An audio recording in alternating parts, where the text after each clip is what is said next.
জায়গায় জায়গায় ভালো পুলিশ প্রোটোকল। আজকে হচ্ছে ফেব্রুয়ারি 20 তারিখ, এত জ্যাম কেন? এটা ছিল আমরা রাতের বেলা ভিডিও করতে, তারপরও কিছু একটা ব্যতিক্রম দেখতেছি। রাত বাজে কয়টা? 11:12। ভালো পুলিশ প্রোটোকল দিছে এই জায়গায়। আর্মি, বিজিবি, মহিলা পুলিশ। ও শিট, এত পুলিশ প্রোটোকল! সেই একটা দুইটা একটা পর একটা পুলিশ দাঁড়াই আছে।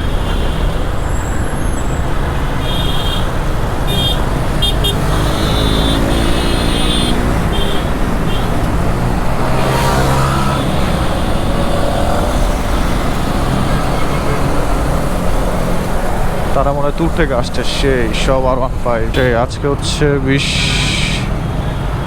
তারিখ ফেব্রুয়ারি মাসে, আর একটু পরেই, মানে আর 45 মিনিট পরেই 21 ফেব্রুয়ারি হয়ে যাবে।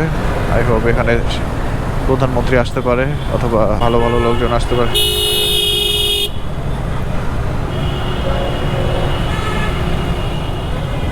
কেন থামাই দিতেছে?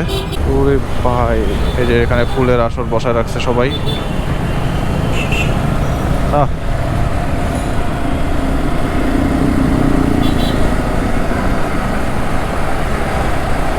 আমি ছোটবেলায় মনে করতাম কি যে দেশের অবস্থা তো যে পরিমাণ বাজে, এটা বলাও ঠিক হইতেছে না। তারপর আমি বলতেছি, আমার মনে হইতো ছোটবেলায়, আমার মনে হইতো যে আমি পুলিশ বলতেছি। ছোটবেলায় মনে হতো বাংলাদেশের এই খারাপ অবস্থা দেখে যে বাংলাদেশে কেন জন্ম নিলাম, যুদ্ধ না হইতো আর এটা পাকিস্তানি থাকতো, তাহলে মনে হয় আরো বেশি ভালো থাকতাম। এইসব মনে করে আফসোস করতাম। আবার যখন ইউনিভার্সিটির একদিন একটা ক্লাস হচ্ছিল, ম্যাম ক্লাস নিচ্ছিল, ম্যাম জোস লেকচারার।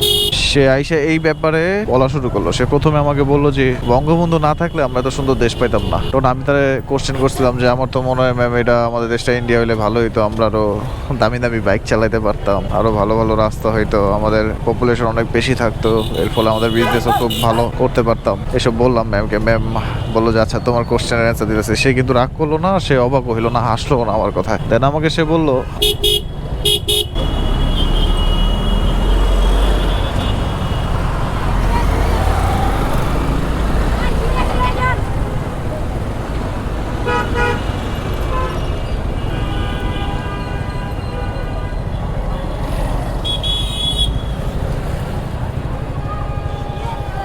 একজন একজন একজন দোলাই পার, দোলাই পার।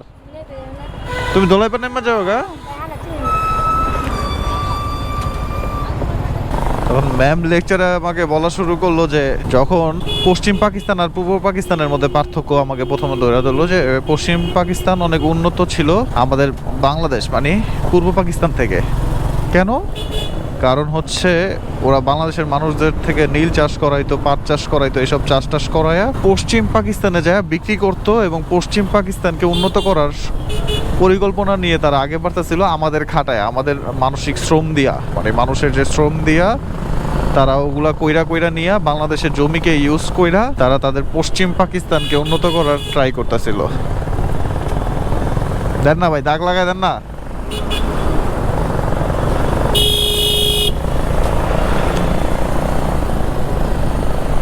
এবং ওই উন্নত করার ক্ষেত্রে এক তো বাংলাদেশে বাংলা ভাষা ছিল, তারা তো খাটায় নিতই। আর যত প্রকার আইন ছিল বাংলাদেশে, বেহুদা আইন মানুষজনের উপর চাপাই দিত। এই ফালতু আইনগুলোর জন্য মানুষজনের কষ্ট হইতো এবং অসহায় মানুষজন থাকতো, কোনো প্রকার জমি জমা কিনতে পারতো না বাংলাদেশের মানুষজন।